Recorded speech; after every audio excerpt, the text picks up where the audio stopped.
How you doing, trappers? I just got back from having a great experience with a student trapper in Maine, and I just had a great time. Some of the key takeaways for me on this particular trip was that number one, that the stuff that you're seeing here in Kansas is those same methods also work on the East Coast, and I love that part of it. The difference is when I'm making a dirt hole set in Maine, you see me in Kansas and my trap is a little flatter. The second thing I would advise you is to tip that trap and lean it a little bit in those dirt hole sets. Get that water running off, right? And we also found a lot of opportunity to get some dry spruce type of duff. Pulled that out from underneath the trees. It wasn't freezing yet, so we didn't need to use the wax dirt. The second thing I can say is for trappers on the East Coast, whether it's fox or coyote or reds or grays or whatever, is to make sure that when you make your dirt hole set, make sure that your dirt hole is getting it down about 8 to 9 inches down in there. That way, when you make your step down dirt hole set, that the animals have full commitment when they get into the set. Now I want to thank my friend Doug. He was just a wonderful host for me coming from Kansas. I just really had a great time up there. It was just fabulous. The accommodations were great, the food was awesome, and the company was of course great. I look forward to seeing Doug in a few years. We're going to get together. That's what these instructions do. You build up friendships and you build up communications and stuff. So a lot of the trappers that I've given private instruction to, we talk on the phone quite a bit. Not everybody. I mean, we all have different personalities. But that being said, is that I really enjoyed myself. I'm looking forward to getting up there. Now, one of the key things I want you to take from this video, not only to make your dirt hole sets a true step down. Don't have them just get into it and crawl in or whatever. We want true step downs. We also want, the more dirt we excavate, the more dirt that's on top, making that set visible.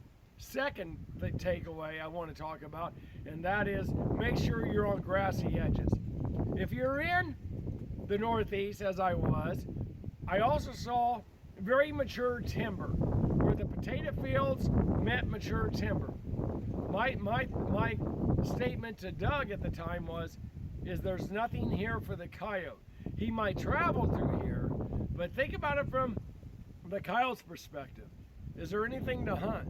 When you're in the birch trees and it's just bare leaf, what is there for the coyote? What is there for the fox? What is there for the bobcat?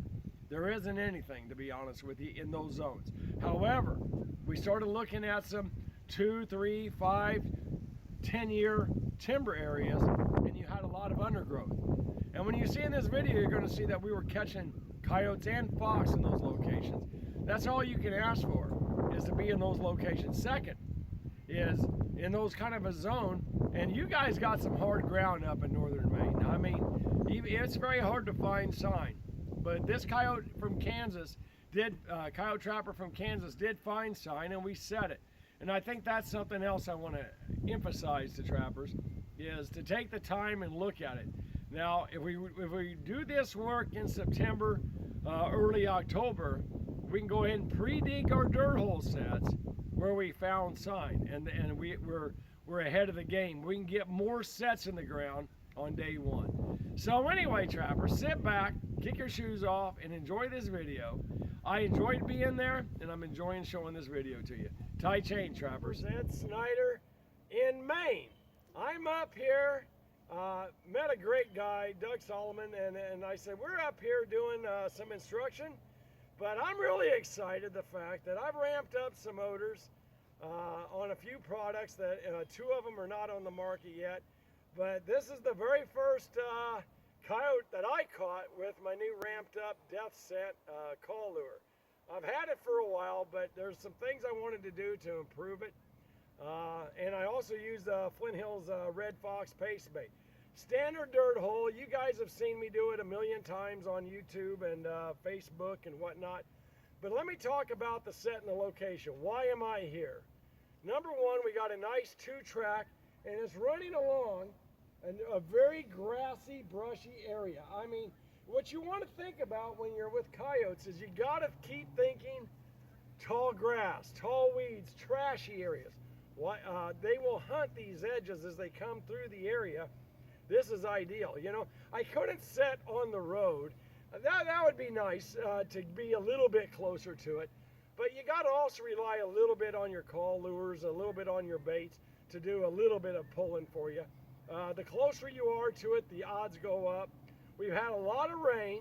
We set these things up and they're still ideal, you know. And because we're not freezing yet, we're using a lot of the duff from underneath of those spruce trees behind me. So we're able to keep the sets functioning. We're able to keep them working. Look at the full commitment of the paw of that trap. I mean, that guy is buried in it. He is, and that's the thing, but that's about set design, and that's about having a good quality bait or lure that gives them the desire to go into that thing. Beautiful coyote. Look at those nice long guard hairs on that thing. I mean, it's early. He's still going to get some more under fur in him as the days go on, but just a beautiful coyote. Glad to be here in Maine, glad to meet new friends, and we sure appreciate you guys watching. Trappers, it just keeps giving here in Maine. Got a beautiful red fox.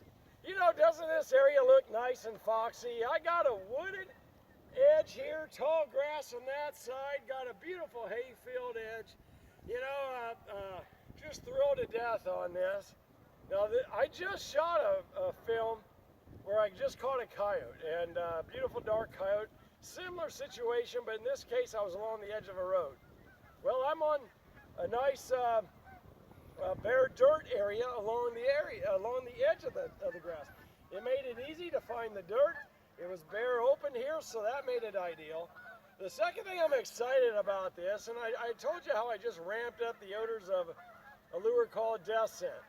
Can you beat it? We got all these geese flying in the area too, so what a great Maine experience. But the Death Scent had ramped up odors. Well, I'm testing 2 other lures. This particular one was caught on Flint Hills Red Fox, and I also have a new lure, and I'm calling it Moonshot. It's a kind of a digging lure, but I did make it into a dirt hole set. I had a rock it's in the area, and I used it to kind of make it a little whiter, a little flashier right here, just to catch their eyes. This fox moved right in, just a perfect set. You know, fox and dirt holes just go together, is perfect. The main thing is I'm in an area where coyotes, fox would want to be, tall grass edges, where the mice are, where the bunnies are, just a good habitat, you know. Probably even in the base of those trees, I can even see beaver damming up stuff and making a kind of a swamp or slough. So I'm going to remake this set. You know, second location, catch number 2. So the products work great here in Maine.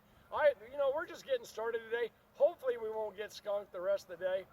If we do, we do. You know, it's just a matter of time. But great being here in Maine, and I love catching this fox. All right, Maine trappers. We got a nice Maine mature dog here. Pretty exciting. Dirt hole set.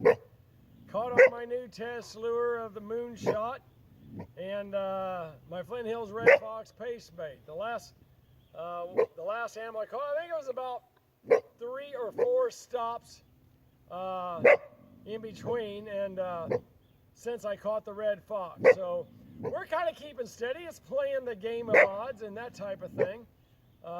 Again, we got a dominant animal here, and he just don't want to give up. So this is a dirt hole set. Flint Hills Red Fox in the hole, and I put the Moonshot smeared on the side, similar to my Death Scent lure. So why I said here is I actually had probably his tracks. I saw the tracks as he's working along this edge, and you know what's similar to this? Guess what? I got a nice brushy edge here. The thing along a potato field, good woods and some good habitat great habitat for coyotes in this area, and fox and stuff. So what I'm really impressed about this coyote is he has just great color, you know, big blocky head, just when you come to Maine, you want to catch the big coyotes, right? That's the idea behind it. Having a blast here. We were almost where the camera is sitting right now. We were in water yesterday, and I looked across here and I says, well, this is still dry anyway, and it was so much water we didn't want to cross. The odors still hung on, the odors of the bait and lure still hung in there. And older coyotes don't,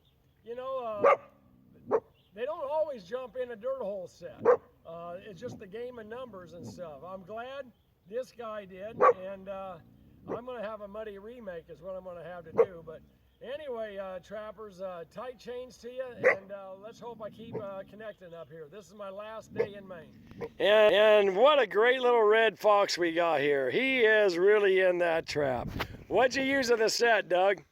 This was Chunky, Schneider's Chunky, and Alpine. An Alpine call. Yeah, now why'd you set it? Well, we caught a coyote here, right behind where Ed is. There was a coyote caught, so it was high location. We're at a crop change here, at the high bank crop change here along the road. So they're running these roads. They have the opportunity to go down this potato field here. They'll hunt this high edge over here for mice and whatnot. So it's a good intersection. And a lot of things all coming to one point here. So you put in a dirt hole set, and what do you think what do you like about your dirt hole set now? I mean, if you could recommend something to somebody, I mean, we spent 2 days out here on the line, or 3 days. So one of the biggest things I learned, I had some misses earlier in the day, and one of the biggest things I learned is the step down approach that you have. You give the animal one choice to step, and they have to commit. And you look at this fox, how he's caught, he committed to the set. So yeah. we got a chance to redo it. Really, they put all their weight down. Yeah. It's, as you put it, it's almost like walking down a stairway. It's hard to come back. Once that leg starts going down, it's hard to pick it back up. Yeah, I think it's fabulous. I mean, we had a great day today. I mean, around 60 traps out so far, and this is number 6 canine for the day. Right. So I mean, running right around at 10%. We got some opportunity that we can improve and some different things, and we're going to go put more sets out, and it's starting to rain, so we better cut it off. But what a great day on the trap line.